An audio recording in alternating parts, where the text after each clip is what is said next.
Hello, my friend. Today I will tell you another long-forgotten legend. Close your eyes and let the magic transport you to Middle-earth. Our journey begins.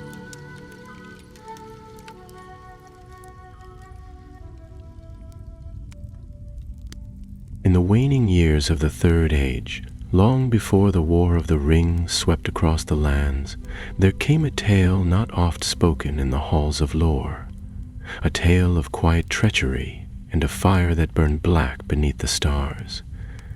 It begins in the shadowed south of Mirkwood, where the trees grow thick and twisted, and the air tastes of old magic. The White Council had driven the shadow from Dol Guldur, or so they believed. The dark power that once festered there had fled east, yet its stain remained. The fortress of Amon Lank stood hollow and broken, its towers crumbled, its dungeons choked with roots and ruin. But not all the evil had passed. Deep beneath the blackened stones, a thing stirred. A company of treasure seekers from Lake Town, bold and foolish, delved into the ruins with torches and shovels. They sought gold or relics of the old necromancer's hoard. What they found was a small chamber sealed by ancient stone, hidden behind the remains of a scorched stair. Within lay a single candle, black as pitch, wrapped in silver thread and bound with runes none among them could read. No wax it seemed to be, but something colder, harder. One of them, a youth named Elric, took it in hand. The others warned him, but curiosity knows no master. At night, they camped near the edge of the ruins. Elric held the candle close, enchanted by its weight and smooth, dark gleam. Though they brought no fire near it, the candle's wick began to smolder faintly, glowing with a strange, pale light, and when they slept, not one of them dreamed sweet dreams.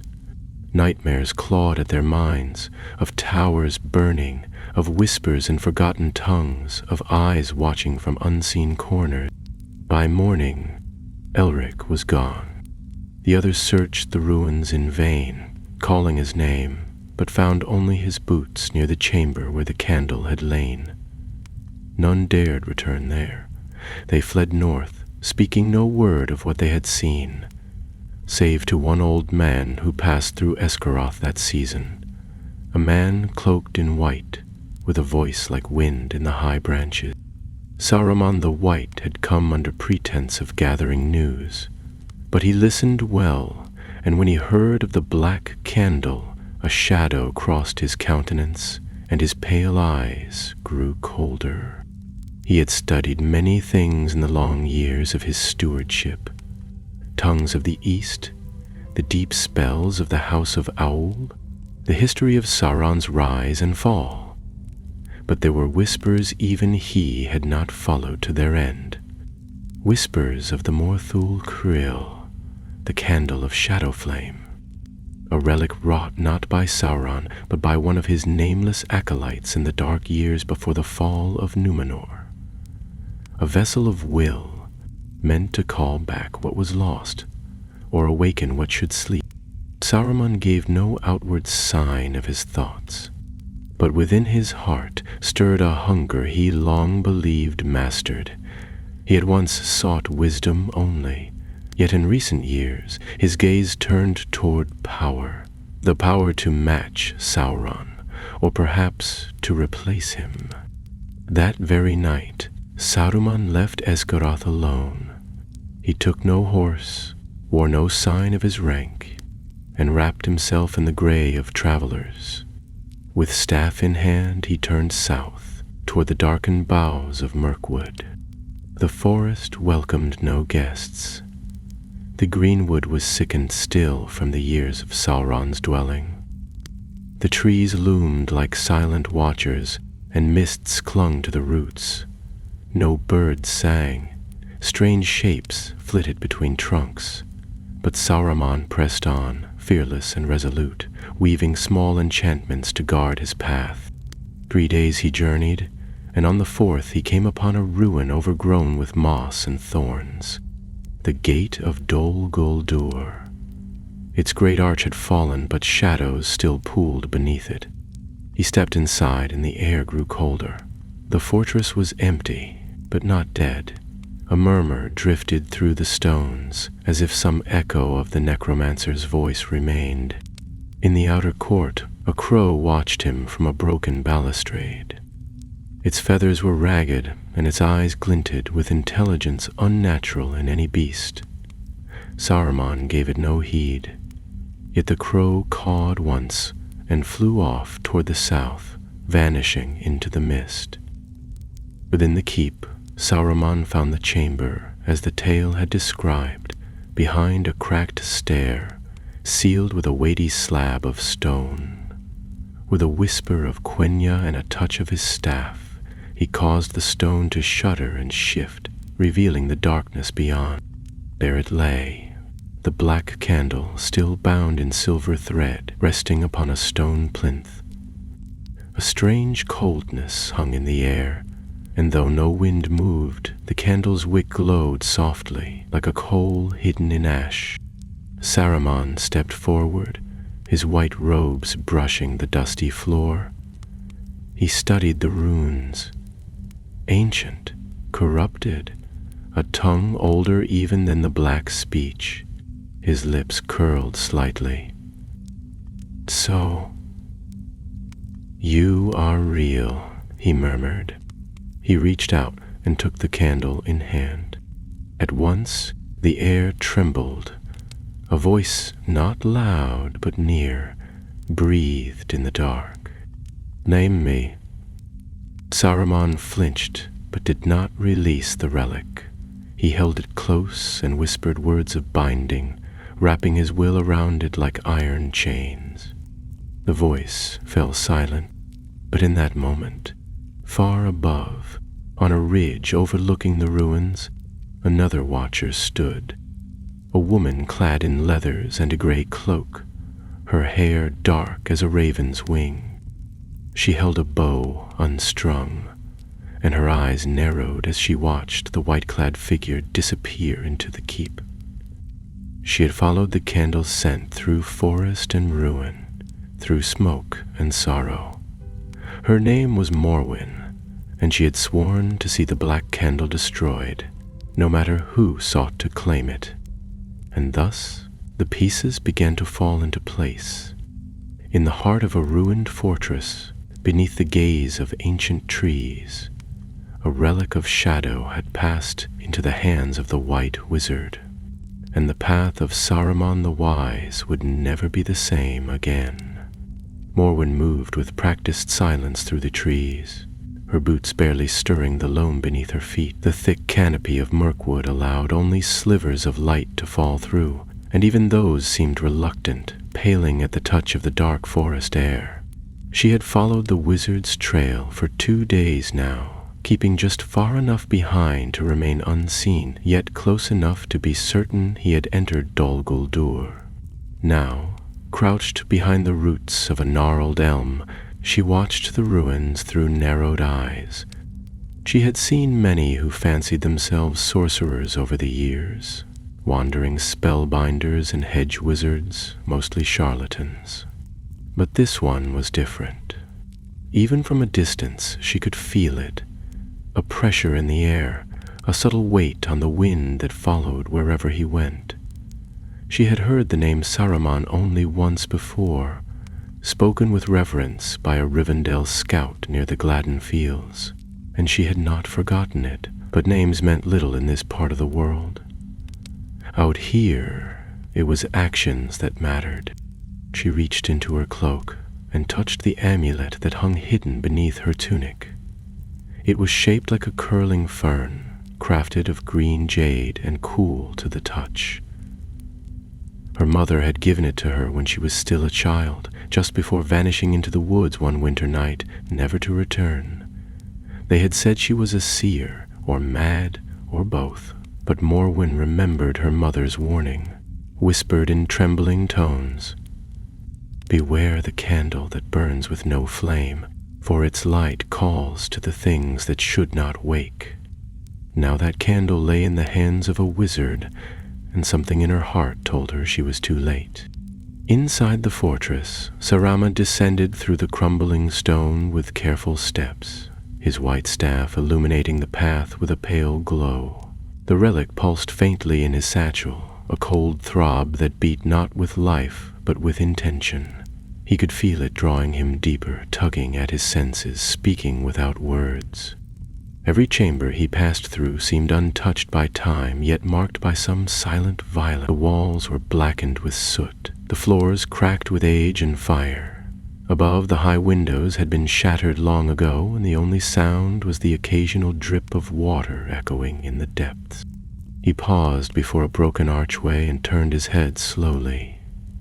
There had been a sound, not a natural one, not stone shifting or air stirring, but something else.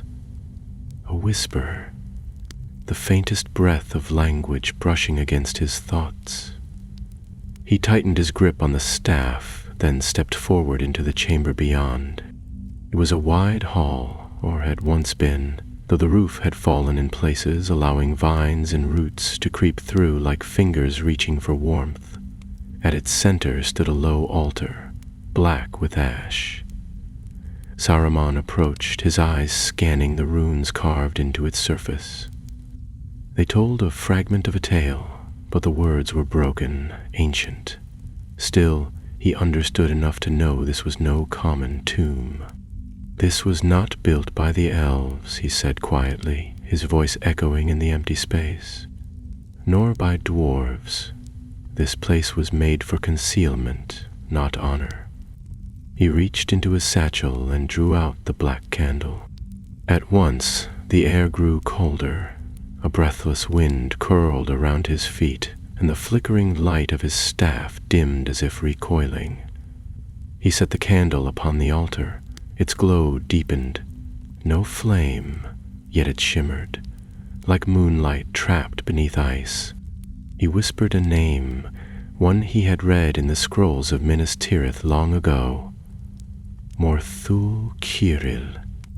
The candle flared, a pulse of light that lit the chamber in sickly gray, and for a heartbeat the walls seemed to stretch and twist. Shadows danced across the altar, forming shapes, eyes, limbs, teeth, then vanished. Saruman staggered back, heart pounding, though he would not admit it. He had not expected such power. Not so soon, not so strong. But the worst had not come yet. A noise behind him, footsteps light and sure. He turned swiftly, staff raised, only to see a figure step into the ruined hall. A woman, lean and tall, with dark hair tied back and a bow slung over her shoulder. "Step away from it," she said. Her voice was calm but firm. "Whatever it promises, it lies." Saruman studied her carefully. No fear in her, only purpose. "And who might you be?" he asked, "to command one of the Astari?" She didn't flinch. "Morwen of Dunland. I follow the scent of death. That candle reeks of it." Saruman chuckled softly, the sound echoing like a bell through the ruined chamber. "Then perhaps you should turn back, for this is no place for hunters." "I am not hunting beasts," she said, "only those who think they can tame shadows." They stood in silence for a long moment, the candle flickering between them. Then Saruman lowered his staff slightly, though his eyes never left hers. "You believe it must be destroyed?" She nodded. "I know it." Saruman looked back at the altar. "This relic is older than any of us know. It was made to bind, not unleash. I believe it was created as a key, or perhaps a tether. It holds the essence of something once banished, and may yet give us the power to banish again. To bind darkness, you would use darkness," she said, "and in the end, it will bind you." He turned to her then, eyes gleaming. "There are dangers in every path, Morwen. even the path of doing nothing. You do not know what stirs in the east. I have seen signs. The enemy is not finished. I know that, she said, and that is why I will not let you leave this place with that thing. Her hand moved to the hilt of her dagger. But before she could draw it, the ground beneath the altar shuddered. The candle's light surged, and a low groan echoed from below, as if the earth itself had awakened. Dust rained down from the cracked ceiling, and the roots above twisted violently, writhing like serpents. Saruman stepped back. Morwen fell into a crouch, eyes scanning the floor. Then came the voice again, clearer now and louder. "Name me." This time both heard it, and far below something began to rise. Stone dust drifted from the ceiling as the floor trembled, and the altar cracked down its center with a sharp, splitting noise. The black candle trembled atop the broken stone, its glow darkening to a deep iron-gray hue. A foul chill swept through the chamber, as though a door had opened somewhere far below, and the stench of something long buried came crawling up to meet them. Morwen rose to her feet and back toward the entrance, her hand still resting on the hilt of her dagger. She glanced at Saruman, but the wizard did not move. He stood over the candle, motionless, his expression unreadable. The shadows dancing across his pale face made him seem carved from marble, and in his eyes there was a gleam, not fear nor wonder, but something sharper, hunger. Witches and wizards, they both lie in their beds, which suggests where they were.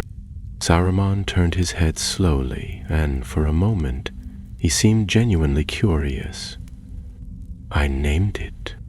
The ground shuddered again, and somewhere in the depths below, a sound like metal scraping against stone echoed upward, distant but rising. Morwen moved closer to the wall, her instincts screaming to run, but her resolve held her in place. She had come for the candle. If she turned back now, the wizard would be free to carry it from this place. And if the stories she'd heard were true, it must never leave Dol Guldur. The shadows along the chamber walls thickened, congealing into shapes that writhed and broke apart when looked at directly.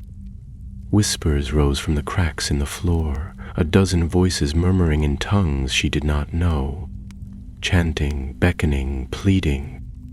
The candle pulsed again, and with it came another groan, louder this time, nearer. Morwen stepped forward, drawing her dagger at last. "Put it down," she said. Saruman raised one eyebrow, bemused. "You intend to stop me with a blade?" She didn't reply, only took another step, her gaze flicking from the candle to the shadows gathering near the far wall. Something was taking shape there. An outline in the gloom, tall and thin, like a figure behind misted glass. The candle was calling to it, feeding it. Saruman sighed, then lifted his staff and brought it down with a dull thud. A flash of white light burst from its tip, and the force knocked Morwen back against the wall. Her dagger clattered to the floor, and she dropped to her knees, gasping. Her vision swam. When she looked up again, Saruman was already lifting the candle from the altar, cradling it as though it were a sacred relic. "I do not wish to harm you," he said, his voice distant and echoing, "but I will not be hindered. This object was not meant to be destroyed. It was meant to be understood." Morwen gritted her teeth and pushed herself upright, grabbing her dagger and lunging forward. She aimed not at him, but at the candle. Her blade struck true, but before it could touch the artifact, the air around it shimmered with a sudden burst of force, and the dagger flew from her hand as if flung by an unseen blow. She staggered back again, her hand stinging. The candle now flared with a dull rhythmic glow, like the pulse of a heartbeat. The figure in the shadows was clearer now, its limbs impossibly long, its face cloaked in darkness. It did not move, but it watched, waiting. "I warned you," Morwen hissed. "The candle calls to what should not wake." Saruman turned toward the figure, then back to her. "Then let it come. Let me see what answers it brings." Without another word, he turned and strode toward a side passage, vanishing into the gloom with the candle in hand. Morwen hesitated only a moment before following. The corridor he entered wound deep into the foundations of Dol Guldur. The walls here were damp and slick, and the air grew steadily colder. Morwen moved cautiously, her senses strained. She could no longer see the wizard, but the candle's light glowed faintly ahead, a dim beacon in the dark. The path descended, circling ever downward, and the deeper she went, the more she felt the pressure of something ancient pressing down on her mind. It was not fear exactly, but something close to despair. She rounded a final bend and came into a long, vaulted hall beneath the earth.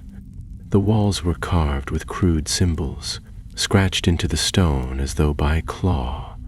At the far end stood Saruman, and before him was a massive iron door, sealed with chains. The candle pulsed in his hands, and the chains shuddered in response. "You must stop this," Morwen called out, her voice echoing in the cold chamber. "You don't know what lies beyond that door." Saruman glanced back. "No one does. That is the point." He pressed the candle against the chains, and they hissed, burning away as though touched by acid. The door groaned, and slowly it began to swing open. Morwen ran forward, throwing herself into the light. She tackled Saruman just as the last chain snapped free. The candle slipped from his hand and rolled across the floor. The door creaked wider, and from the gap came a sudden gust of black wind. It knocked them both aside, and the world spun. Darkness swept over her, and a sound like thousands of wings filled her ears. She tried to cry out, but her voice was lost in the roar. And then silence. When she opened her eyes, she was lying on the floor of the chamber. The iron door stood ajar, and a faint trail of smoke seeped from within. The candle was gone. Saruman knelt at the threshold, staring into the void beyond. She rose, slowly, her limbs aching. "What have you done?" she whispered. Saruman turned toward her, and though his face was calm, his eyes gleamed with a terrible light. "I have opened the way," he said, and behind him, in the darkness beyond the door, something stirred. The darkness beyond the door was not empty. It breathed. Morwen could feel it even from where she stood, an unseen force pulsing in the blackness like the heartbeat of some slumbering beast. A foul wind stirred the air, cold and sour, laced with the smell of mold and rot and something far worse. Something old. She took a cautious step forward, her eyes fixed on the flickering shadows that crawled along the floor like spilled ink. At the center of it all stood Saruman, still facing the open gateway. The black candle now back in his hand, its glow steadier than ever. "You opened it," she said, her voice low, rough with dust and disbelief. "You fool. You've let it loose." He did not turn to her, but she saw his shoulders stiffen slightly. "No," he replied, "I have awakened it, but I have not yet released it." The chains that once sealed the door now lay in scorched piles on the floor, melted into slag. The great iron slab hung partially open, revealing a chamber carved deep into the bedrock of Dol Guldur, one that had not seen light, true light, for 1,000 years, if ever. The floor beyond the threshold was shrouded in smoke, and from the swirling vapors rose faint whispers, ghostly and indistinct. They didn't speak in any tongue Morwen knew, but she didn't need translation to understand the warning they carried. Saruman stepped closer to the edge, raising the candle high. The shadows writhed in answer, coiling upward toward the light, yet not touching it. They seemed to recognize the flame, or what it represented, and kept their distance, though barely. Morwen moved quickly then, snatching up a fallen piece of iron chain from the floor and wrapping it around one hand. She approached silently, careful not to step into the threshold of the door. Whatever power lay beyond it, she would not cross its line. Instead, she waited until she stood only a few paces from Saruman, watching as he reached his free hand toward the void, as though expecting to grasp something invisible. "You don't understand what this place is," she said. "This is not some vault of knowledge or a prison you can peer into like a scholar. This is a tomb, sealed for a reason." "And what reason was that?" Saruman asked, glancing at her over his shoulder. His expression was calm, almost amused. Fear? Weakness? The ignorance of lesser minds unable to comprehend what they faced? She didn't flinch, only stepped closer. "It's not wisdom to open doors just because they are locked. Nor is it wisdom to fear what might lie beyond them," he replied. "Knowledge has a price. It always has. And I am willing to pay it." Morwen's grip tightened on the chain. At what cost? Saruman turned fully now, and for the first time since the confrontation began, his voice rose with something akin to anger. "Do you think Sauron was the only threat in this world? That his defeat would bring peace everlasting? I have studied the histories, longer than any elf or man still living.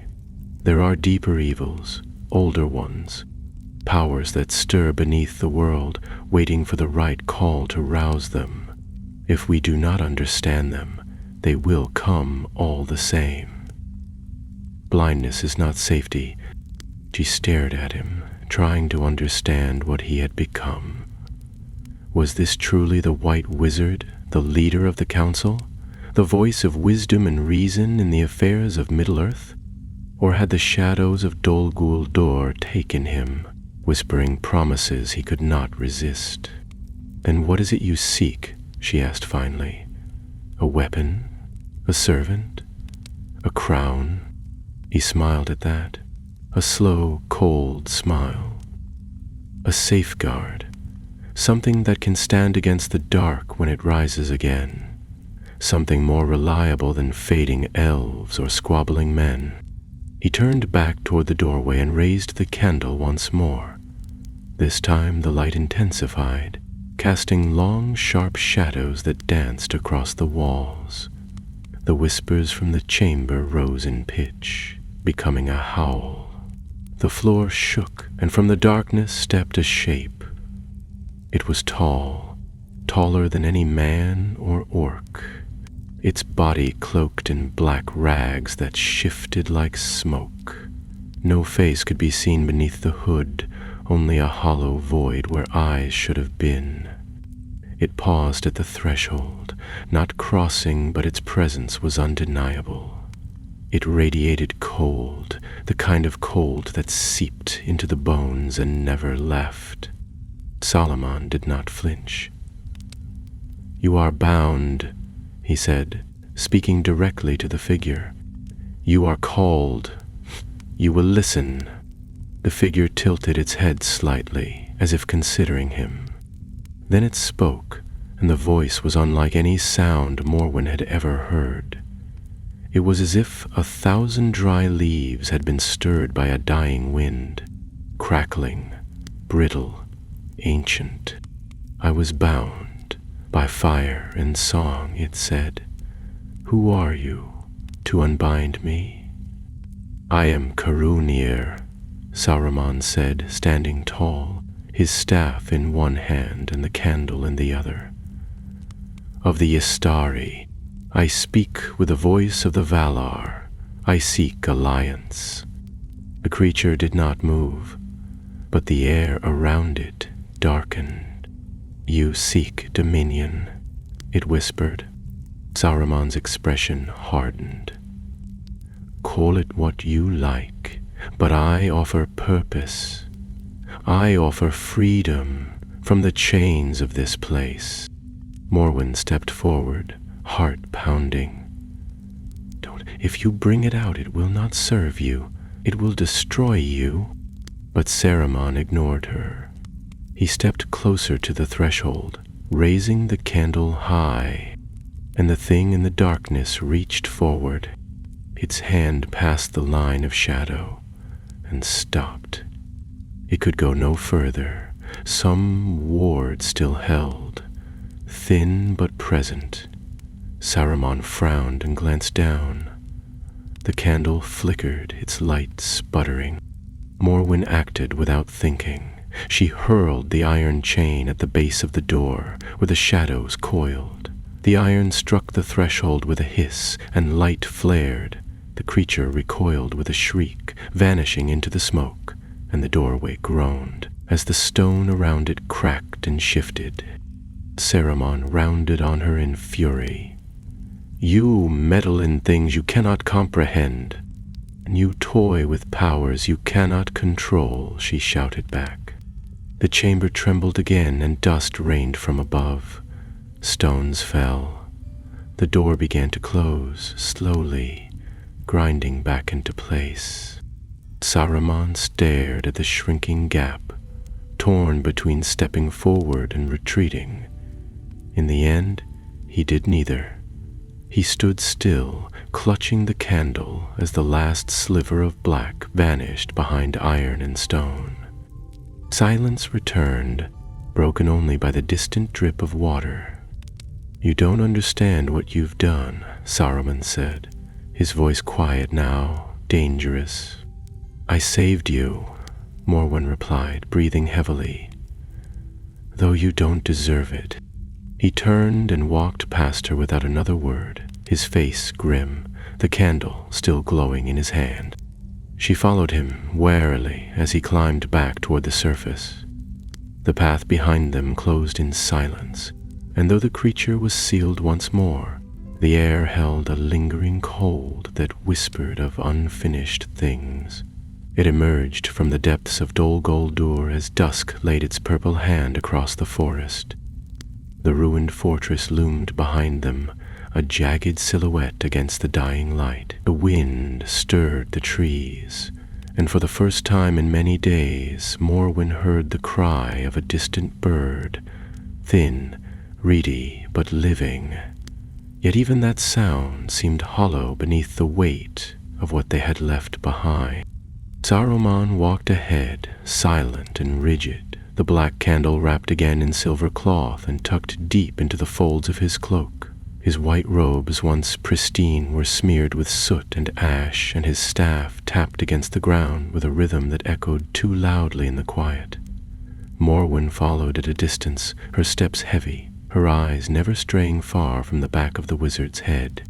They said nothing for a long while, neither willing to break the silence first. But as the path veered down a slope and the trees pressed closer, she finally found her voice. You think it's over, she said, but it's not. That thing, it saw you. It knows you now.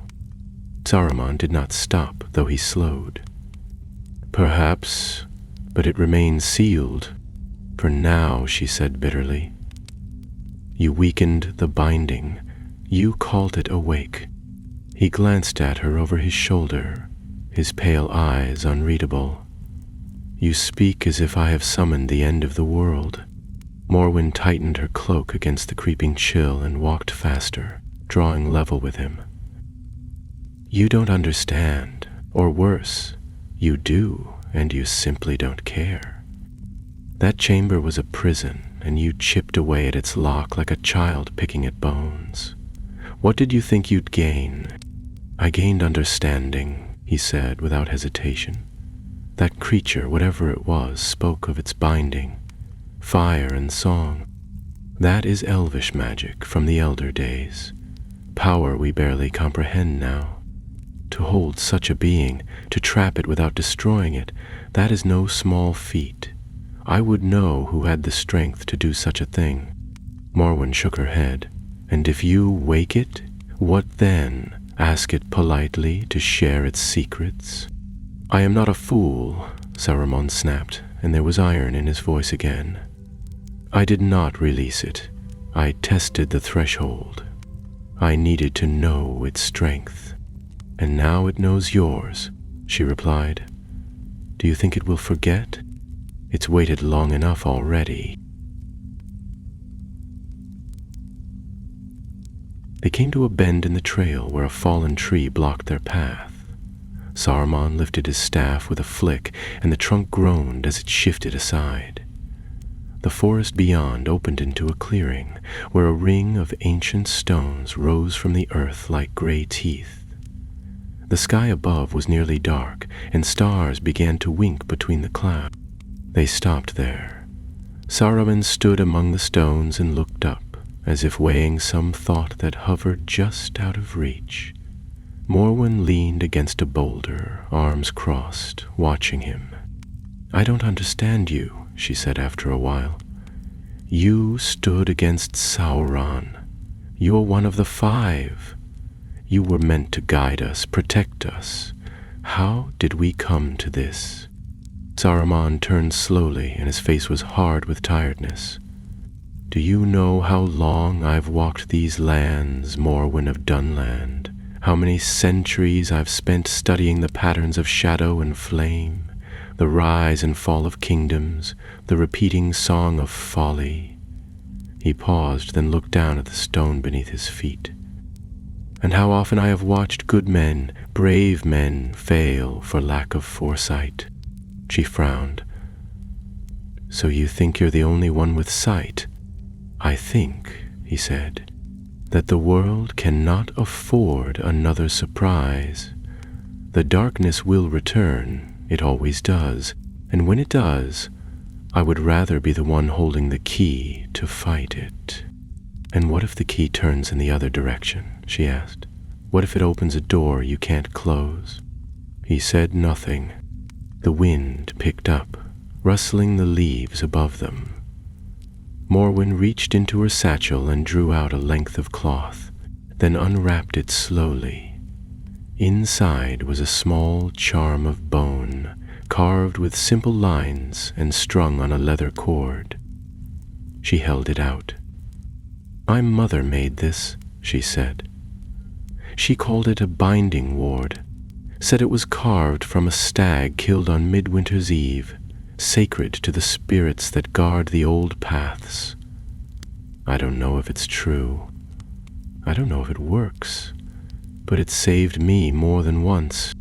Saruman looked at the charm, but did not reach for it. I am not offering it as a gift, she said. I'm offering it as a reminder that power should be kept in balance, that even the White Wizard is not beyond falling. He stared at her a long time before nodding, a single slow motion. Then he turned away and walked beyond the circle of stones. They made camp on the edge of the clearing, lighting no fire. The forest was too still, too watchful. Saruman sat with his back against a tree, the candle once again hidden in his robes, his staff resting across his knees. Morwen stayed awake for hours watching the stars, her hand never straying far from the hilt of her dagger. Sleep, when it came, was fitful. In her dreams, she stood once more before the great iron door. But it was open now, and from its depths came not a monster of shadow, but Saruman himself, eyes blazing, his staff broken, the candle burning in his hand like a cold sun. Behind him, a voice whispered, Name me, and I shall serve. Name me, and I shall rule. She woke before dawn, heart pounding. Saruman was already standing, gazing eastward toward the rising light. He said nothing when she approached, but there was something different in his stance, more rigid, more resolved. We part ways here, he said quietly. She nodded. And what will you do? He looked down at his hand, then toward the trees ahead. I will study, I will watch, and if the time comes, I will act. She wanted to argue, to plead with him to cast the candle into fire or bury it deep where none could find it. But she saw in his eyes that it was no use. Whatever choice might have once been made had already been decided. He would not give it up. Not now. So she said only, "Then may the stars keep watch over you." "And over you, Morwen," he replied, inclining his head. They turned from one another, and she walked north while he walked east, each vanishing into the trees with long shadows trailing behind them. The forest swallowed them both, as it had so many before. But in the silence they left behind, the wind stirred the leaves, and in the depths of the earth below Dol Guldur, a whisper curled through stone and root. Named, at last. Saruman traveled eastward for many days, keeping to the lesser-known paths of southern Mirkwood, far from the patrols of Thranduil's realm and the wary eyes of men. The forest grew more twisted as he went, the trees leaning inwards like silent sentinels, their branches entwined above, allowing only a sickly gray light to filter through. The wind seldom moved here, and when it did, it stirred the leaves in strange, hissing whispers. It was a place where even the beasts did not tread freely. He took little rest, driven by the thoughts that turned restlessly in his mind. The encounter with the being behind the door had unsettled him more than he cared to admit. Its voice still echoed in his thoughts at night, not as a threat, but as a question, a challenge, an invitation. And the candle, tucked away beneath layers of cloth, remained warm to the touch, pulsing faintly in rhythm with his heartbeat. He did not speak aloud to it, but in quiet moments he caught himself listening, as though waiting for a voice that might answer from within. It was near the edge of the forest, close to the forgotten border of the East Bight, that he came upon the ruins. They were not marked on any map, nor had he read of them in the records of Gondor or Imladris. A cluster of crumbling towers lay hidden beneath ivy and root, so deeply entangled with the forest that the stone itself seemed to have grown from the earth. There were no signs of recent passage, no footprints or broken branches, and yet the Saruman felt a distinct tug as he passed nearby, a subtle pull, as if something had been waiting for him. He stepped into the shadow of the gatehouse, brushing vines aside with his staff, and made his way into the courtyard beyond. A cracked fountain lay at the center, long dry, its basin filled with leaves and bones. At the base of the ruined steps was an archway sealed with a stone slab etched with faded symbols. He knelt before it and brushed the moss away. The markings were of a forgotten dialect of the black speech, twisted and old, yet not wholly evil. Beneath the filth and time, he made out a phrase: "Those who open must carry. Those who carry must bear the price." He studied it in silence, then rose slowly. The candle had begun to glow again, faint but steady, and he could feel the air thicken around him. "Fate wants to be here," he murmured. He stepped closer to the sealed arch and laid one hand upon the stone. A jolt shot through his palm, sharp and cold, but not enough to drive him back. Instead, it filled him with certainty. This place had been a sanctuary once, not for the light, but for guardianship. A vault, perhaps, a warding hall, not to contain evil, but to keep it safe from misuse. He had come to the right place. With a word, he called forth a thread of power from his staff. The runes upon the stone flared briefly, then died, and the slab groaned as it slid inward, revealing a staircase descending into the dark. A dry wind rose from the depths, and for a brief moment he felt as though he stood upon the edge of the world. He lit no torch, needing none. The candle's glow illuminated the steps ahead, casting the walls in shades of gray and blue. The corridor was narrow but not suffocating, and as he descended he saw carvings etched along the walls. Figures in long robes, faces hidden, holding similar candles aloft. One image showed a line of cloaked guardians standing in a circle, their flames joined, holding back a great storm that loomed just beyond. Another depicted a single figure kneeling before a shadow with its arms raised, the candle between them glowing brighter than the stars above. At the bottom, the stairs opened into a wide chamber, circular and domed. Broken pillars lined the walls, and in the center stood a stone pedestal, plain and smooth, untouched by dust or time. Saruman stepped toward it, his footsteps muffled by the ancient dust. He drew the candle from within his cloak, unwrapping it carefully. The glow intensified as the cloth fell away, lighting the chamber with a dull silver light. He held it above the pedestal and felt a current surge through his hand, not painful, but alive, eager. Then he placed it down. The moment it touched the stone, a ripple spread outward through the floor, as though the chamber itself had drawn breath. The carvings on the walls shimmered faintly, and a low hum filled the air, not of sound, but of sensation, like pressure behind the eyes or water rushing in one's ears. He stepped back, watching as the candle pulsed once, twice, then fell still. And then he heard the voice again, not aloud, but within his mind, clear and unbidden. "You have come far, Kurnir." He stood very still. "You know me. We know what you carry. We know what you seek.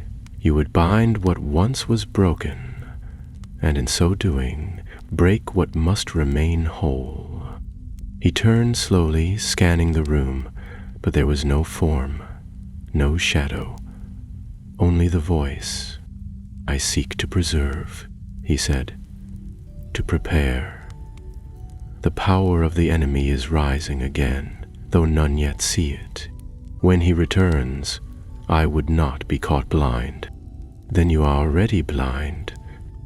Saruman's fingers curled around his staff. "You offer riddles, not wisdom. We offer warning. The fire you hold was never meant for war. It was meant for silence, for keeping what must not be stirred. You carry the key and the lock." A cold sweat formed at the base of his neck. He took a step toward the pedestal. "Then tell me its purpose. Let me learn its limits." "You know already. You opened the way." He thought of the chamber in Dol Guldur, of the chained door and the voice beyond. He remembered the figure in the mist, its eyes like holes in the world. "Is it bound still?" The silence stretched. Then, for now, he clenched his jaw, fighting the chill creeping through his limbs. "Then I must be ready. I will learn. I will master this relic. If none else will face what comes, I will." There was no answer this time. The candle's light dimmed, returning to a dull, steady glow. The chamber grew silent once more, and whatever presence had spoken faded with it. Saruman remained there for a time, alone with the stone and the candle, considering all he had seen. When at last he turned to leave, his face was grave, but his step was resolute. He ascended the stairs, the relic hidden once more within his cloak, his thoughts already racing ahead to what must come next. Above, the forest waited, still and quiet. But somewhere far to the south, in the lands where no map dared mark, a creature stirred in its dreaming. It had been summoned. It had seen the bearer of the flame, and though the door had closed again, the lock no longer held quite so firm. By the time Saruman emerged from the buried hall and returned to the light of day, the forest had changed. The morning mist hung low, curling between the trees like smoke from an unseen fire, and the birds had fallen silent again. The weight of what he carried felt heavier now, not in his hands but upon his thoughts, as though every step he took rippled outward through the unseen web of the world. The candle, though still wrapped and concealed, beat faintly against his side, a cold and steady rhythm. He did not know if it was echoing his own heart or setting its own pace. He traveled westward, avoiding roads and settlements, moving always under the shadow of trees or the cover of twilight. The forests of Middle-earth held many secrets, and most of them did not speak kindly to wanderers, but Saruman knew their language. With quiet words and subtle gestures, he passed through places where others would have been turned back by root and thorn. Yet the deeper he went, the more often he felt watched, not by beasts or men, but by something older, something that did not blink or breathe. On the evening of the fourth day, as the sun dipped beneath the horizon and the sky turned the color of burning embers, Saruman found himself in the midst of a wide clearing, surrounded by oaks twisted with age. At the center stood a stone monolith, tall and smooth, its surface covered in moss save for a single bare patch where strange, curved runes were etched. He approached it slowly, brushing away the lichen with his staff. The markings were not elvish, nor of the dwarves, but ancient nonetheless. An early form of mannish script, long forgotten. It had barely begun to form before Lolland and Yolanda, prompted by a shock of... It spoke of a gathering place, a crossroads where messages were once passed between hidden orders, guardians of knowledge, sworn to keep watch over relics and lore too dangerous to be kept in the hands of kings. He studied the words until darkness made them unreadable, then turned away and made camp near the roots of the largest tree. He did not sleep, but sat cross-legged beneath the boughs, watching the stars appear one by one above the branches. In the deep hours of the night, when the fire had burned down to red coals and the forest was utterly still, a soft sound reached his ears, the snapping of a twig beneath a careful foot. He did not move at once, but let his fingers drift to the staff beside him. Another sound followed, a whisper against the leaves, and then a shadow emerged at the edge of the clearing. She stepped forward cautiously, a bow slung over her back, a dagger strapped to her side. Her cloak was torn at the hem and splashed with mud, and her expression was as grim as ever. "Morwen, I wondered how far you'd come," she said, voice low but steady. Saruman did not rise. "You have been following me." She nodded once. "As far as I could. The trail's hard to keep, but the candle makes the forest uneasy. It leaves a mark, whether you see it or not." He studied her in silence, then gestured toward the coals. "Sit if you like. There's nothing here but ash and shadows." She sat across from him without hesitation, folding her legs beneath her. For a time neither of them spoke. The wind moved gently through the clearing, stirring the ashes and lifting faint sparks into the air. "You found something," she said at last, "in that ruin." "Yes, something old. Older than you know." Her brow furrowed. "And dangerous?" He considered this for a moment, then nodded. "In the wrong hands. In careless hands." She leaned forward slightly. "And yours are not?" Saruman's expression remained calm, but his eyes darkened. "I do not act blindly. I study. I prepare. The storm is coming, Morwen. You've seen the signs yourself. orcs growing bolder in the south, strange shapes moving beneath the mountains, even whispers out of rune. And the men of Gondor stretched thin, the elves turn inward, the dwarfs seal their halls. Who stands watch now, if not I? And what will you do with it? She asked. With the candle?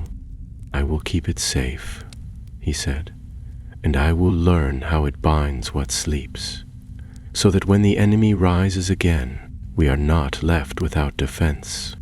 She stared at him across the dying firelight, her face unreadable.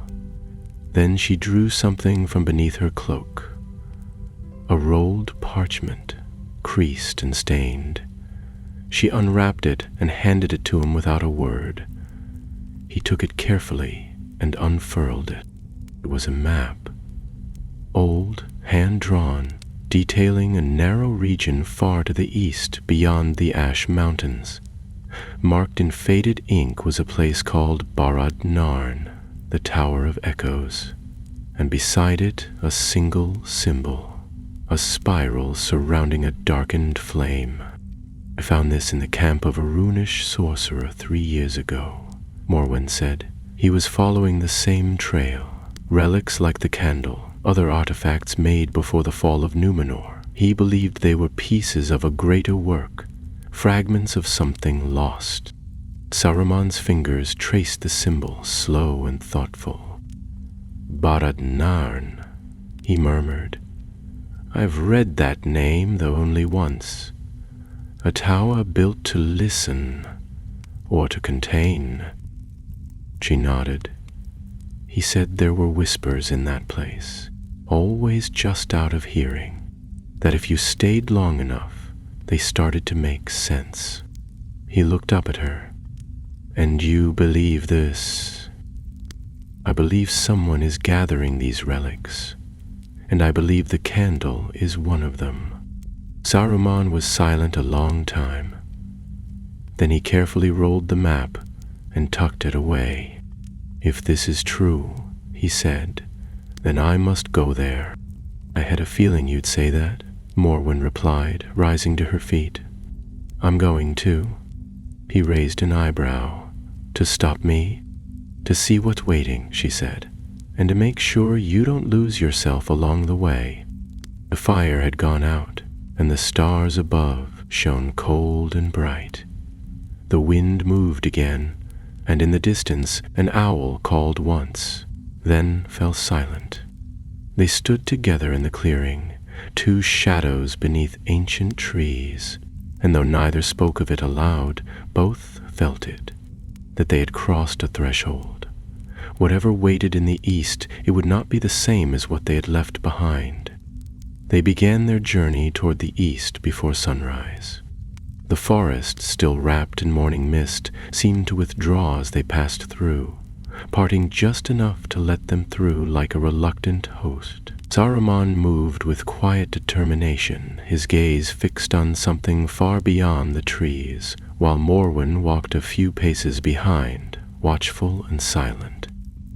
She didn't trust the wizard, not truly, not anymore, but she believed him when he said the world was changing, and she had seen enough darkness in her time to know when something old had begun to stir. Their path took them through the easternmost edges of Mirkwood, where the trees thinned and the land began to roll in long, mossy hills. The sky opened wider each day, and with it came colder winds and fewer signs of life. Here, the silence was not heavy with magic, but with absence. Even the birds had flown elsewhere. It was a land that had been forgotten, not because it was dangerous, but because no one cared to remember it. On the 5th day, as they crossed a shallow stream beneath a grove of ash trees, Morwen spoke for the first time in hours. I've been thinking about that voice, the one in Dol Guldur. Saruman glanced at her but said nothing. It said it was bound by fire and song, she went on. That sounds like the elves, not their usual craft, but something deeper, older. Why would they have sealed something like that away instead of destroying it? Saruman stepped over a root and paused on the far bank. "Because destruction is not always possible," he said, "there are things in this world that cannot be unmade, only hidden." "Then why leave the candle behind?" she asked. "Why not seal it with the rest?" "Because the candle is not the prison," he answered. "It is the key, or perhaps the invitation." She frowned. "And yet you carry it with you." He turned to face her fully. "If the enemy returns, and he will, there may come a time when we must choose between awakening what sleeps and being devoured by something worse. I do not carry it lightly, Morwen." "But you carry it," she said quietly. They continued on in silence. Later that evening, they made camp in the shelter of a stone outcrop that jutted from a low hill like the prow of a ship. Morwen collected dry branches and thorny brush for a small fire, while Saruman sat apart, gazing toward the east. When the flames took, casting warm light against the rocks, she joined him with a strip of dried venison and 2 water skins. "What do you know about Barad Narn?" she asked. "Very little," he admitted. "It predates Gondor, possibly even Arnor. There are fragments in the archives at Minas Tirith that speak of a tower built in secret by a sect of seers. They believed that certain sounds, certain vibrations, could pierce the veils between the seen and the unseen. Like hearing voices through a wall? Precisely. Only these voices are not of stone and wood, but of time and shadow." She took a drink from her water skin and stared into the fire. "And what do you hope to find there? Another candle? Another door?" "I hope to find answers," he said. "There is a pattern to this, Morwen. The candle, the sealed vault, your sorcerer's map, all of it points to something orchestrated. Someone somewhere is seeking the same knowledge I am. Perhaps for different reasons, perhaps not. And if they find it first?" He didn't answer. The next few days passed with little change, save for the growing sense that the land itself was shifting. The grass grew sparse, and the trees that remained bore twisted bark and brittle leaves.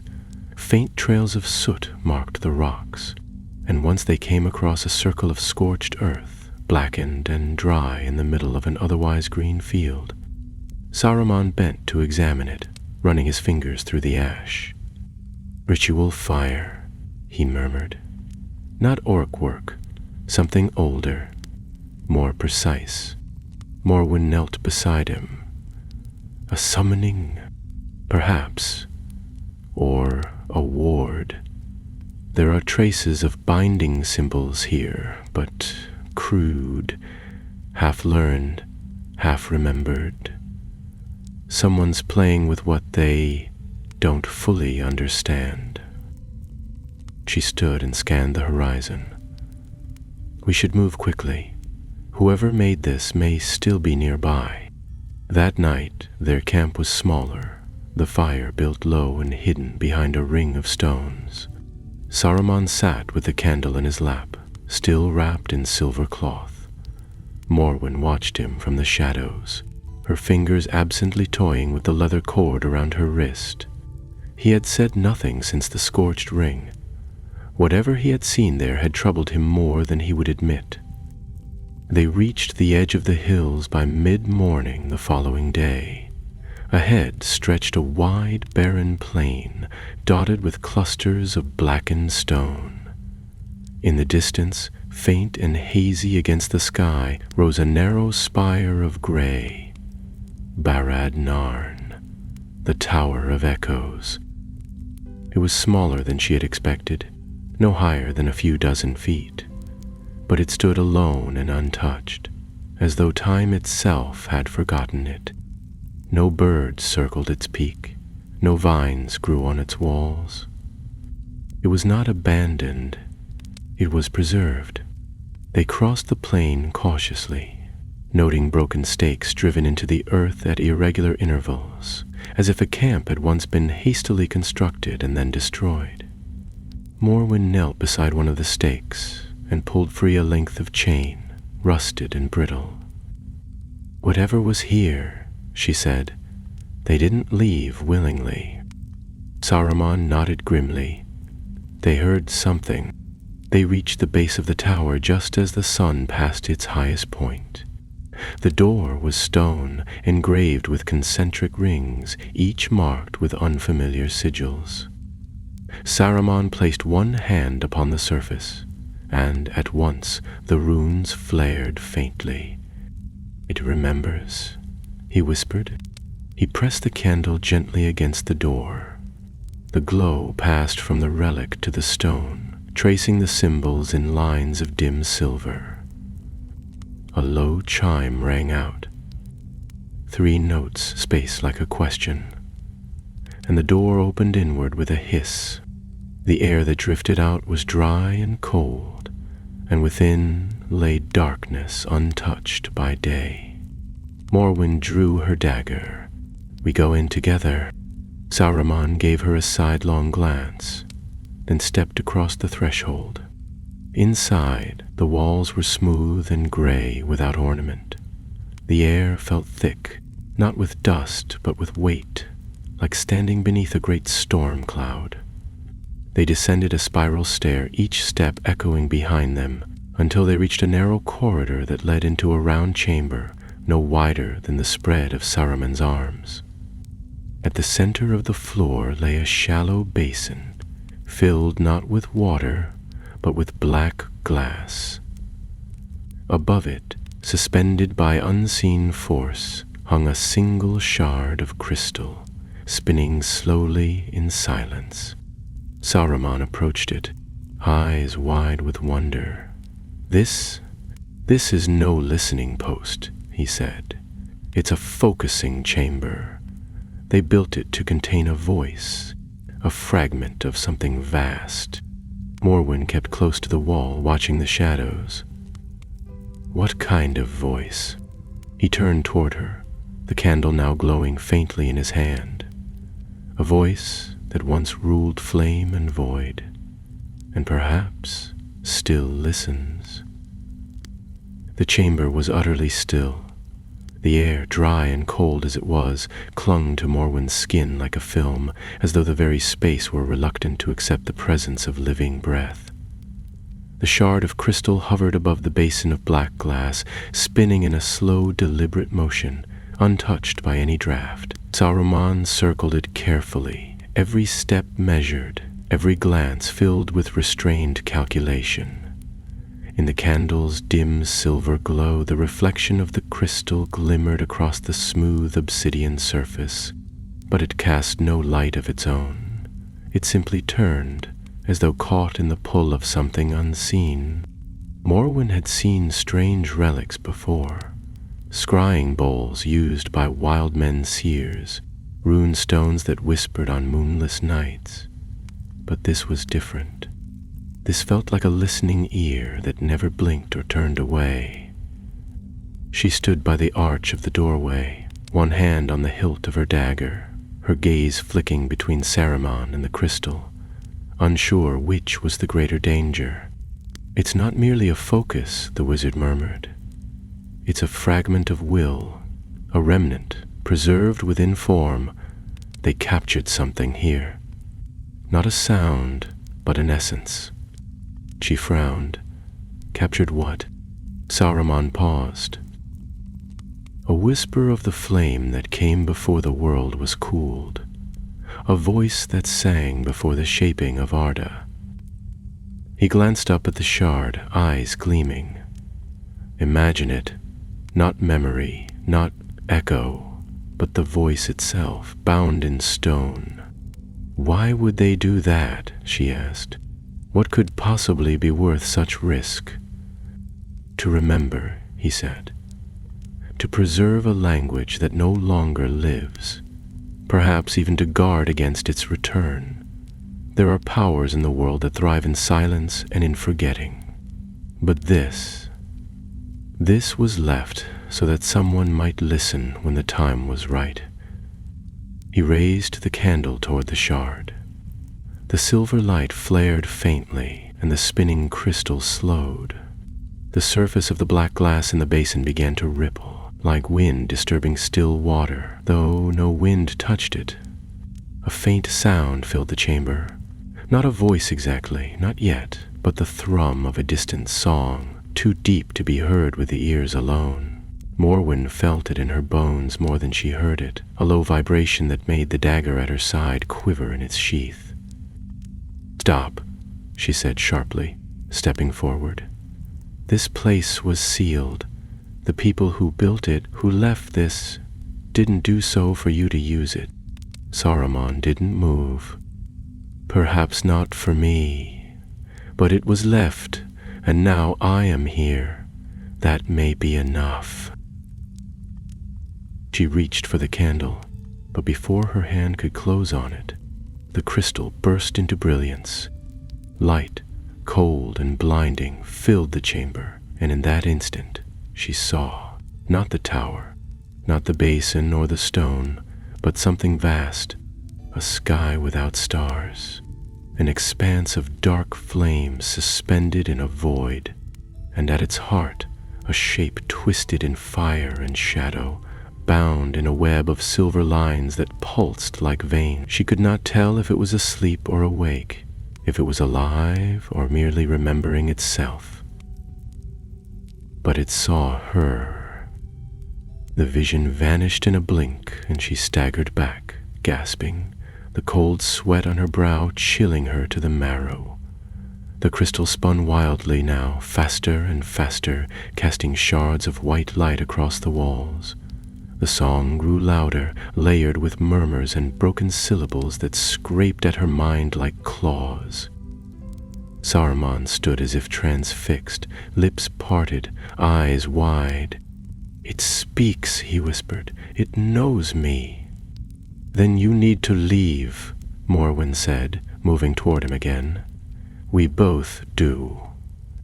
But before she could take another step, the basin cracked with a sound like splitting ice, and a pillar of black smoke erupted from its center.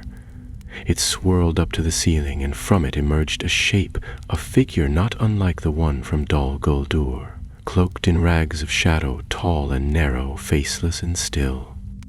It did not touch the ground, but hovered just above it, arms outstretched. Saruman held the candle between them like a shield. "I do not command," he said quickly. "I seek to learn." The figure remained silent. Then, without warning, it moved. It passed through the room like a gust of wind, swift and soundless, sweeping toward the wizard with its tattered cloak trailing behind like smoke. Morwen darted forward, reaching for Saruman's arm, but the moment her fingers brushed his sleeve, a shock of cold threw her back, sprawling against the wall. She landed hard and groaned, the room spinning. A horoscope. The shadow loomed over Saruman, then slowly reached toward the candle. Its long clawed fingers hovered a hair's breadth from the flame, but did not touch. Instead, the candle flared once, violently, and the shadow shuddered.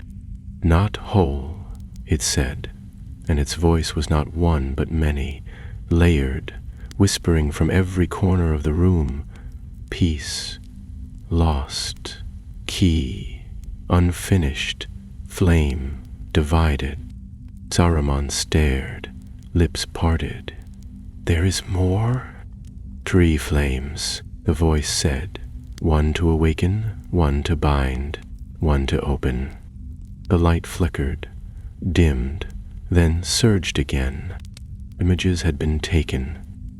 "One lies beneath the iron bones. The 3rd you bear." Morwen sat up slowly, her head still spinning. "What does it mean?" Saruman didn't look at her. His eyes remained fixed on the shadow. "Where are the others?" But the figure was already fading, retreating into the smoke, which coiled downward into the shattered basin and vanished into the cracks below. The crystal above dimmed and fell, striking the stone with a delicate chime before shattering into a dozen pieces. The room fell silent. The glow of the candle faded back to its dim, steady rhythm.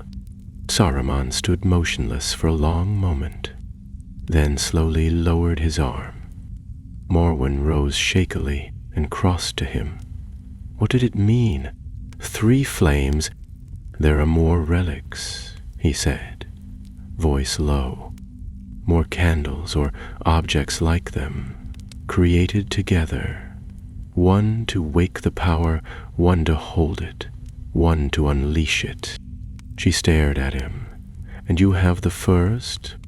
He nodded. Which means the others are still out there. She glanced toward the broken crystal, then the dark basin. And whoever took the second one may already know what to do with it. Saruman wrapped the candle again and turned away. Then we must find the last one before they do. Morwen picked up the broken crystal shard and slipped it into her pouch.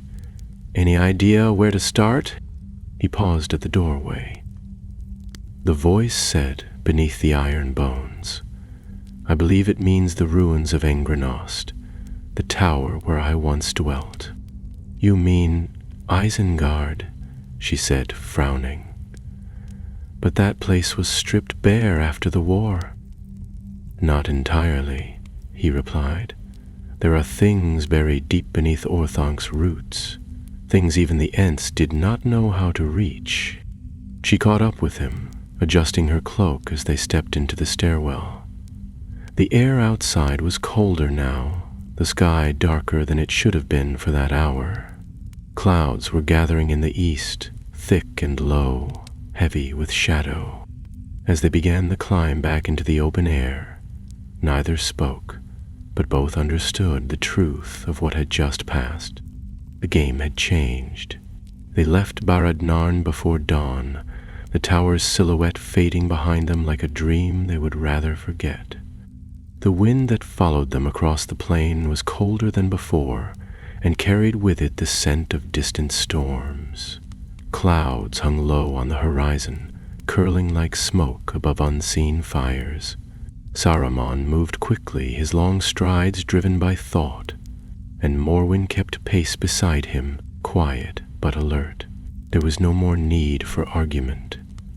They had both seen the shadow, heard the voice, and felt the weight of the task ahead. Whatever lay buried beneath the ruins of Isengard would not remain hidden for long. They followed a winding road that had once been part of an ancient trade route, long since overgrown. Stones still jutted from the ground in places, etched with faded runes and symbols that no longer meant anything to those who passed them. The land was dry and bare, with only low grass and scrub growing between the scattered rocks. Even the birds seemed to avoid this part of the world. Each night they camped in silence, and each morning they rose before the sun, determined to reach the western edge of Rohan by week's end. It was on the 7th day that they first saw signs of trouble. They had just crossed a narrow ridge above a dry riverbed when Morwen caught sight of the smoke. A thin black plume rose into the sky from somewhere beyond the next hill, sharp against the gray clouds. She crouched at the crest and gestured for Saruman to stop. Together they watched as the smoke thickened, curling from the edge of a small woodland nestled in a dip between the hills. There was no sound of battle, no ringing of steel, just the steady column of smoke rising from the tree. Not a campfire, she said, narrowing her eyes. Too much for that? Saruman nodded, then began to descend the slope without waiting for her. She followed quickly, drawing her cloak tighter against the wind. They moved through the grass and across a wide stretch of cracked earth, following the smoke until the forest loomed ahead. As they drew nearer, the smell reached them. Burnt wood, scorched earth, and something else beneath it. A scent like wet iron. Morwen moved ahead silently, her dagger drawn, slipping through the trees with the ease of long practice. Saruman followed at a distance, his staff held low, the tip glowing faintly to guide his steps. They found the edge of the fire zone within minutes. The trees here had been blackened to cinders, their trunks hollowed and split by heat. The ground was scorched in great sweeping arcs, as though something vast had passed through in a whirl of flame. But there were no bodies, no weapons, no signs of a battle fought, only the mark of destruction, purposeful and deliberate. She crouched beside a tree whose bark had melted in long, curling strips. "This wasn't wildfire," she said. "Too controlled, too patterned." Saruman stepped forward, kneeling beside a circle of ash. Within it, untouched by flame, was a ring of smooth gray stone. A marking had been etched into the center, faint but clear, a spiral coiled inward, not unlike the one they had seen on the map that led them to Barad Narn. "I were here," he said. "Whoever carries the second flame." She looked around warily, and they left in a hurry. Nothing grows in this circle, nothing dares. Saruman rose slowly, his expression grim. They may have attempted to awaken something, or commune with it. Did it answer? Something did. They made camp that night a league from the burned forest, choosing a high ridge with no trees and wide visibility. The wind howled through the rocks, and the stars above were distant and pale. Morwen slept with her dagger across her chest, and Saruman sat once more with the candle before him, its glow casting strange patterns on his face. He seemed more withdrawn than before, his thoughts turned inward, his mouth pressed in a hard line. She woke before dawn to the sound of whispers. They were faint, too soft to make out the words, but unmistakably there. She sat up at once, eyes scanning the shadows, but the whispers vanished as quickly as they had come. Saruman had not moved. He remained seated beside the cold ashes of their fire, his eyes closed, the candle in his lap. "Were you speaking just now?" she asked, rubbing sleep from her face. He opened his eyes and shook his head. "No, but something spoke to me." She stood and paced the edge of their camp, listening, but the whispers did not return. "What did it say?" she asked. "Nothing I could understand. Yet it felt familiar. A presence, not a message. Watching, waiting." She returned to the fire and knelt across from him. "It's getting stronger, isn't it?" He nodded. "The candle acts as a beacon, and now that the other piece has been found, the flames begin to answer each other. They call across the distances. To what end?" "That," he said, "is the question I intend to answer before the last is found." They left the next morning before sunrise, heading west toward the Gap of Rohan. The land grew greener as they went, the hills rising and falling like gentle waves beneath the sky. Villages became more frequent, though most were small and scattered, the people wary and quiet. They passed without incident through Dunlending territory, Saruman moving beneath a simple gray cloak, his staff hidden beneath the folds. Morwen kept her hood low and said little, but her eyes never stopped moving. They both knew word had spread since the end of the war, word of wizards and rings and ruined towers, and not all ears had heard the same stories. On the 11th night, they came at last within sight of Isengard. The valley stretched wide and quiet beneath the moon, a silver river of grass and stone. The once mighty ring of the fortress was no longer a prison but a garden. The Ents had worked slowly but surely, tearing down the ironworks, flooding the caverns and planting green things in their place. From afar it seemed peaceful, untouched by the evil that had once poisoned it.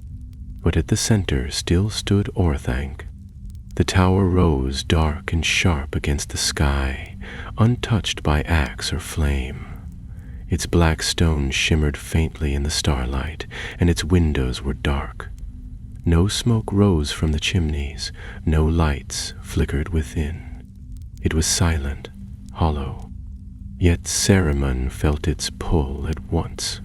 He stood on the hill above and stared at it for a long time, the candle heavy in his hand.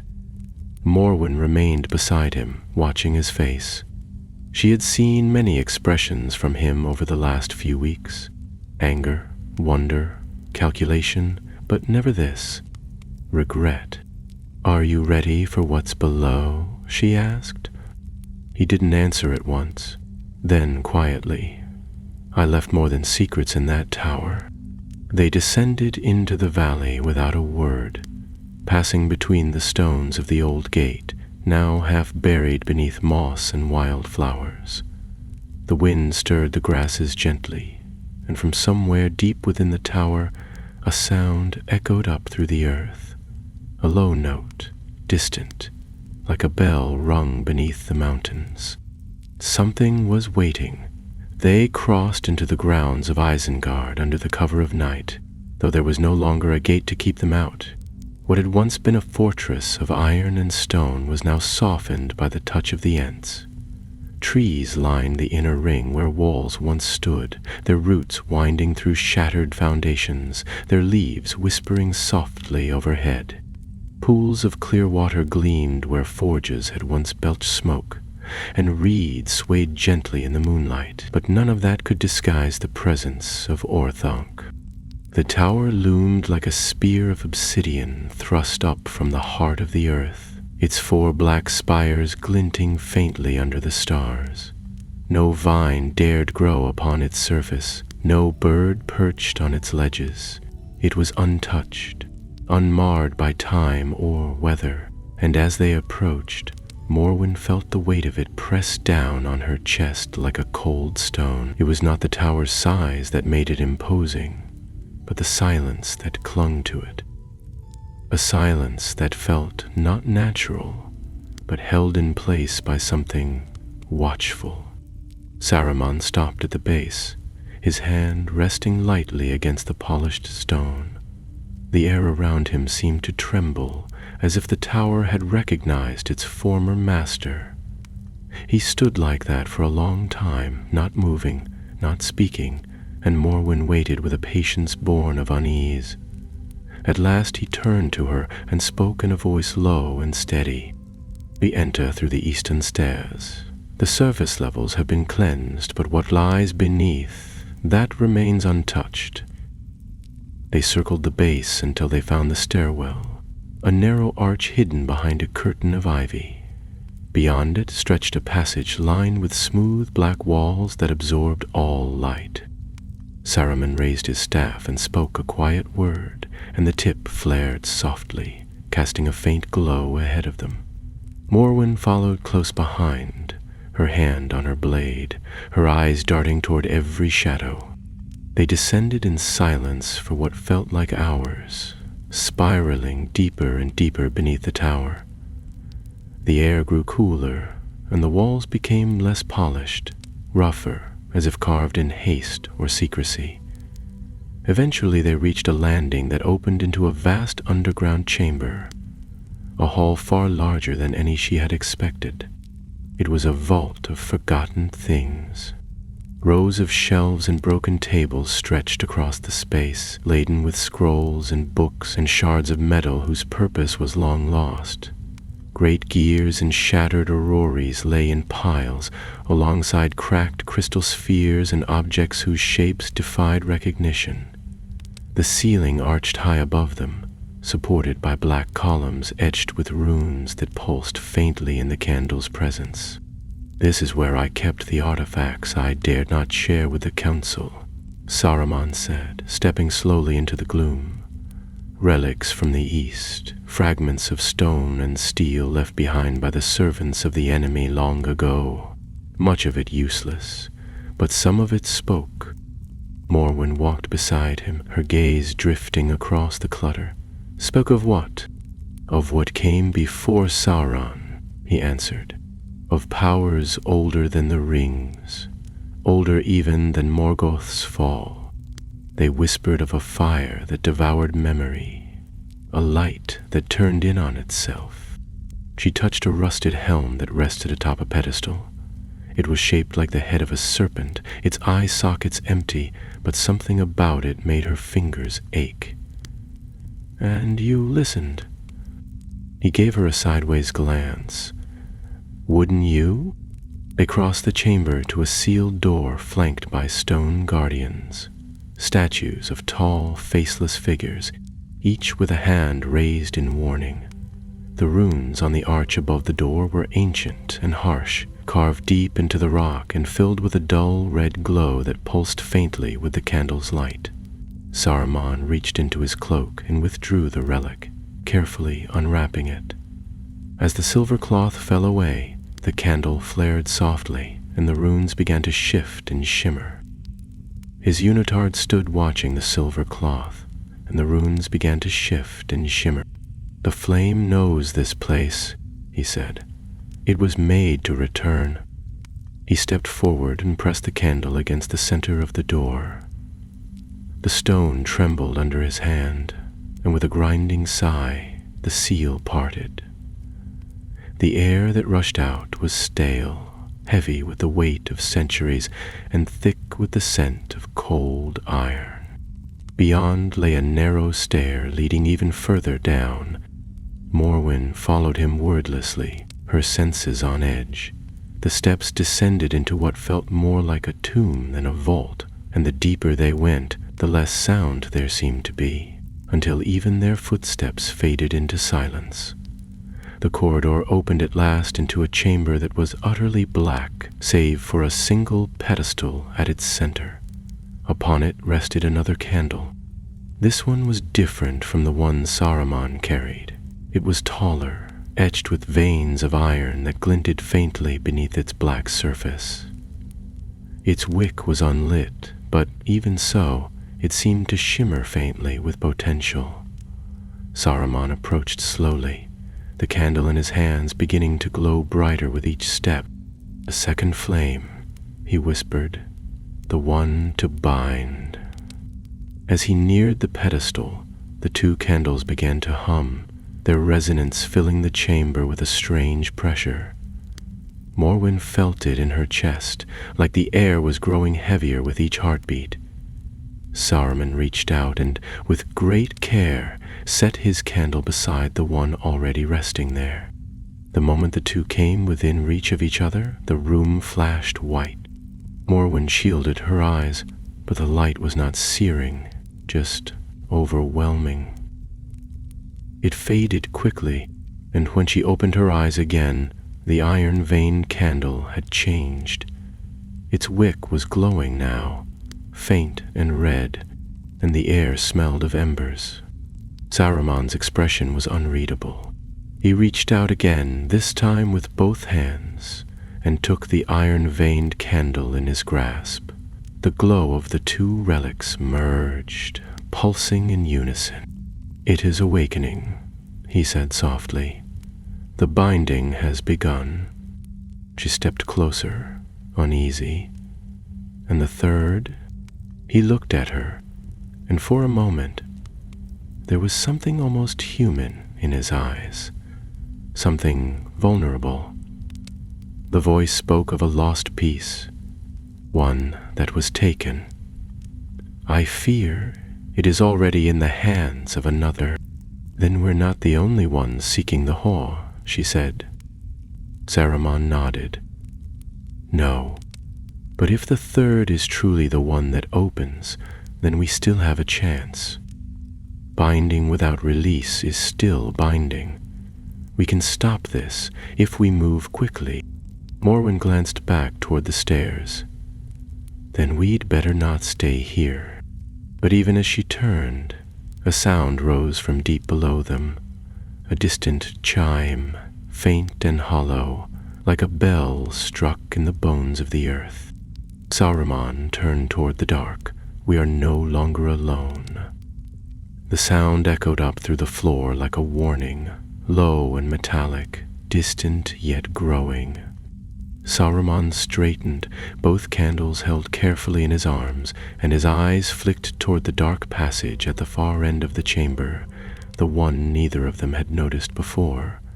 It had not been visible when they entered, and Morwen was certain it hadn't been there. The stones around it shimmered faintly now, as though responding to the awakening of the relics, and from its yawning mouth came a breeze that should not have existed underground. It was cold and dry, carrying with it the smell of old ash. "We need to leave," Morwen said, her voice hushed but sharp. Saruman gave a brief nod, already moving toward the stairs, but the stones beneath their feet shifted slightly, and a new sound joined the first, a series of heavy, measured steps rising from the unseen depths. Something was coming, and it was not in haste. It didn't need to be. Morwen drew her dagger and followed Saruman into the stairwell, glancing once over her shoulder. For a moment, the doorway at the end of the hall seemed filled with swirling smoke, and within it, just barely visible, was the outline of a figure, tall, gaunt, and cloaked in something that rippled like shadow. It did not pursue them yet, only watched. They climbed in silence, the only sound the soft rustle of their steps and the steady pulse of the twin candles glowing beneath Saruman's cloak.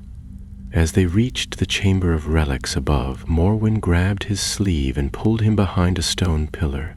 From the vault below came the faint echo of words, not in any language she understood, but filled with the same sickly cadence as the voice in Dol Guldur, the same whisper that had called to them from the tower in the east.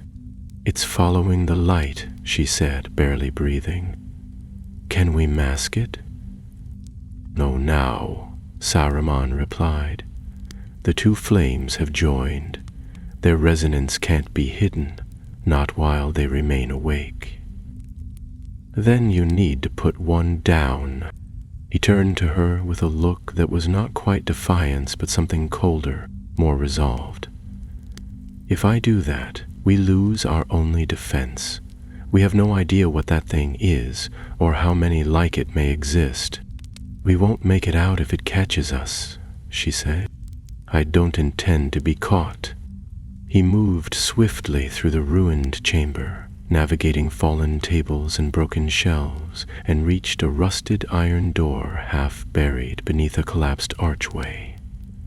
With a touch of his staff and a muttered word, it groaned open, revealing a narrow escape tunnel lined with stone and darkness. Morwen followed close behind, her heart hammering. The passage angled upward, but the ascent was steep and uneven. Old support beams groaned as they passed, and dust fell from the ceiling in thin streams. Behind them, the whispering voice grew louder. They emerged at last into the wild roots of one of the great trees planted by the Ents, far beyond the inner ring of Orthanc. A hidden exit, unused for years, led them into a grove choked with ivy and moonlight. Saruman sealed the tunnel behind them with a wave of his hand and slumped briefly against the base of the tree, breathless. Morwen turned to scan the area, but all was still, for the moment. "We can't stay here," she said, eyes narrowing. "That thing is bound to the tower, but it knows we're close. It won't stop until it finds the third flame." Saruman sat silently for a long moment, then opened his pack and set both candles gently on the grass. Their glow had faded slightly, but they still pulsed in tandem, like two hearts beating in the same rhythm. He stared at them, as though trying to see beyond the surface. "I thought I was the only one searching," he said at last. "I believed I could master this power, shape it into something useful, something necessary. But I was wrong." She lowered herself to sit across from him, her voice low. "You still can be right. If we stop it before the third is found, we end it. No opening, no release." He looked at her, his expression distant. it may already be too late. Whoever holds the last piece, they are ahead of us now, and worse, I think, they know how to use it. Then we follow, she said. There's no other choice. Saruman rose, gathering the candles and wrapping them again in silver cloth. The third flame was taken, he said. It could be anywhere, but if it was meant to open, then it must be taken to a place built for release. A place of gates. Minas Morgul? Morwen asked, frowning. Or Barad-dûr? He shook his head. Both are fallen. Whatever is being summoned will not want to rise among ruins. It will seek a living place, one with power still flowing through it. Realization dawned in Morwen's eyes. Minas Tirith. Saruman nodded grimly. The White City sits atop ancient veins of power. Its foundations were carved from the bones of forgotten hills, and beneath it lie halls older than Gondor itself. If the third flame is brought there, if it's awakened in the wrong place, it could unravel more than just a seal. It could tear open what has long been sealed by will alone. They did not rest. With the moon still high, they turned north, following the old roads that wound through Rohirrim toward the mountains. The journey would be long, and the way uncertain, but the stakes were now clearer than ever. As they passed beyond the last trees of the valley and back onto open land, a distant rumble rolled across the sky. Thunder perhaps, though no storm clouds had formed. Morwen looked back once toward Orthanc. The tower stood as it had always stood, silent, black, and still. But somewhere deep within, something ancient had stirred. The whisper of old fire was awake, and it would not sleep again easily. Saruman walked ahead, the weight of the relics hidden beneath his cloak, and for the first time she saw in him not just ambition, but burden. He had opened a door none of them had known existed. Now he would be forced to keep it closed, not with power, but with will. They would have to reach the third flame first. They would have to stop what had begun. As the night deepened and the stars wheeled overhead, the road stretched before them like a thread of fate, leading them not only into the heart of Gondor, but toward the final choice that would shape more than just the end of an age.